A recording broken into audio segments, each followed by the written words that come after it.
um, they're not going to be able to get away with that. With that being said, I run about 5 or 6 base plays, and I do try to mix them up. And obviously, I do call them at pretty much a good time. And these guys have athletic linemen and linebackers. You see this?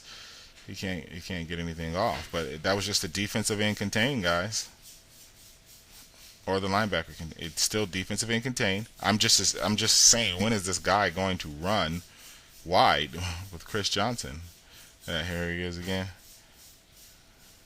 and he won't do it.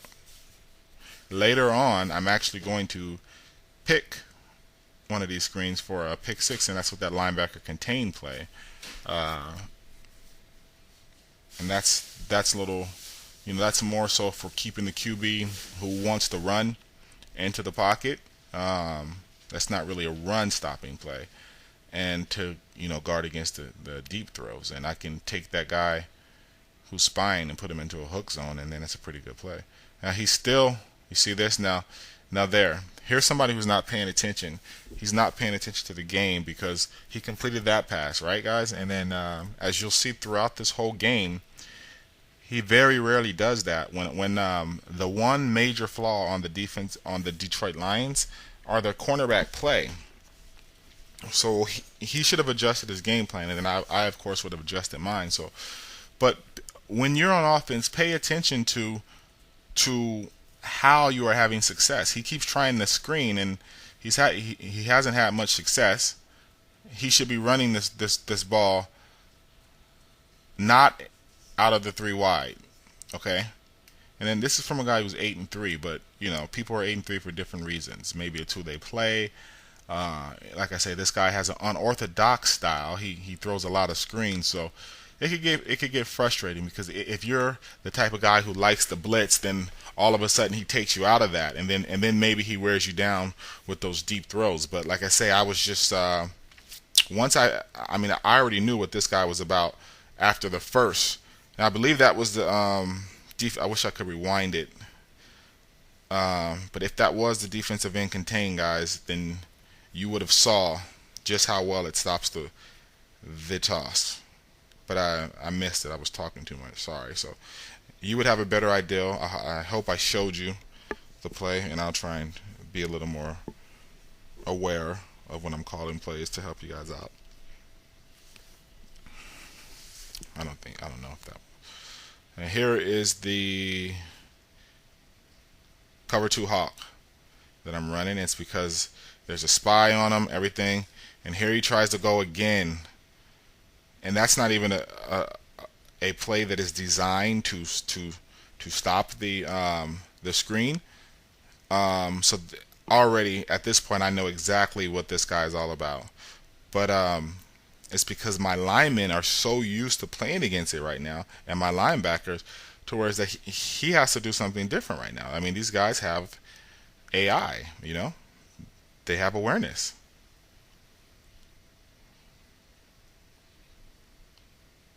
I'm going to come with the cover 2 hawk again.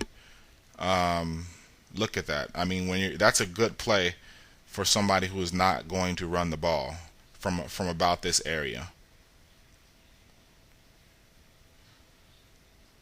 See, I have that spy coming, where normally he would have been able to take off and run. He couldn't, right? I don't know if I'm going to try and score here. Let's see.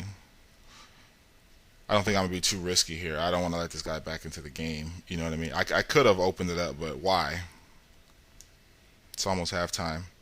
So I think I'm just going to test him to see if he's in a bad set. And actually, guys, the way this guy is playing is how to lose games.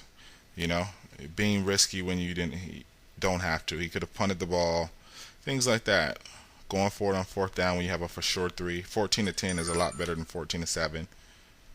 And let's see. That's the slot corner. Didn't get to change it. As you can see, if I get it, great.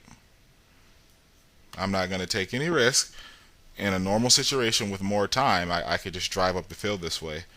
No need, even though I have Calvin Johnson Jr., no need to throw into traffic.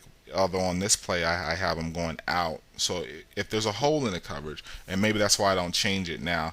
See, if there's a hole in the coverage, then maybe I'll throw deep. If I'm sure it's one on one.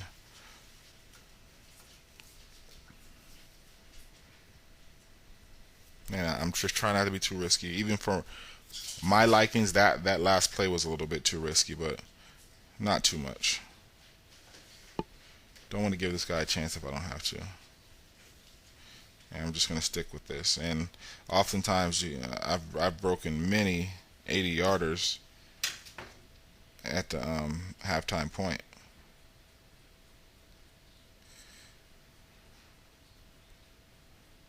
And he wants the ball back.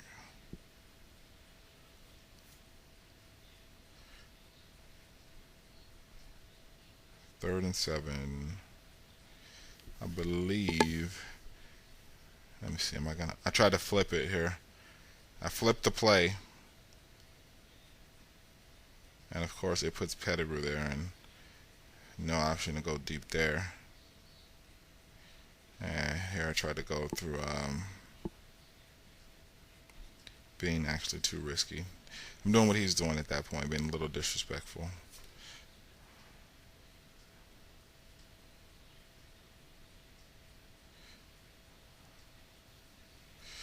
A lot of times when you're playing with a weaker team, guys, it's hard to get somebody with a winning record to play you, especially like when I challenge them with the Bills or Detroit. They're starting out on like the Colts, and they just don't think so. So it takes me like 6 or 7 tries to get somebody to play, who has a decent record. All right, guys, what do we do? I think we did the DN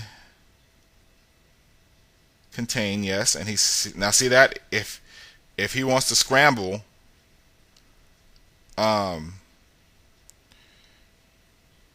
it wasn't there. Those linemen are going to fire at him. At this point, he has to be getting somewhat frustrated. Like, why am I not, you know, like, why is he not busting 50-yard screens, 30-yard screens? And again,